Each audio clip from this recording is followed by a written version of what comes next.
የስልጠና ቁሳቁስ ስላሟሉ ብቻ ብቁ ባል ጎበዝ ባል ጠንካራ ባል ነኝ ብለው ለሚያስቡ ባሎች ነው እንድታደርሱልኝ ከወዲሁ ጠይቃለሁኝ። አመሰግናችኋለሁኝ። ባለፈው ጊዜ ለነፍሰ ጡር እናቶችና ለአራስ እናቶች ስነ ልቦና ድጋፍ ላይ ያተኮሩ ስልጠናዎችን ቴራፒ ሴሽኖችን መስጠታችን ይታወሳል። እየሰጠን እንደሆነም ይታወቃል። ብዙ ጊዜ የሚነሱ ነጥቦች ናቸው። አንደኛው ይሄንን ስልጠና ባሎች ቢያገኙ ጥሩ ነበረ፣ በተለይ እኔ ባል ይላሉ ስልጠናው ላይ ማለት ነው።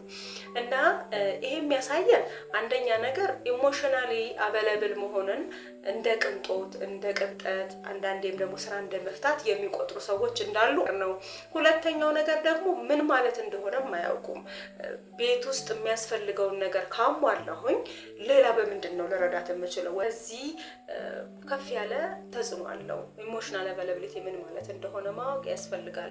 አክቹዋሊ በሪሌሽንሺፕ ውስጥ ከሚታዩት ነገሮች ይልቅ የማይታዩ ነገር ግን የስሜት እድገታችን ላይ ትልቅ ጥሩ ተጽዕኖንና በጎ አይነት አንደርስታንዲንግ ወይም በጎ አይነት መረዳትን ከሚፈጥሩ ነገሮች መካከል አንዱ ኢሞሽናሊ አቬለብል መሆን ነው። ከስልጠናዎቹም የተረዳ ነው። እንዲሁም ሌሎች የቴራፒ ሴሽኖች ጋር የምረዳው ነገር አብዛኞቹ ቴራፒን እንደ ደካማ ጎን ነው የሚረዱት። ስለዚህ ራሳቸው ላይ መስራት አይፈልጉም።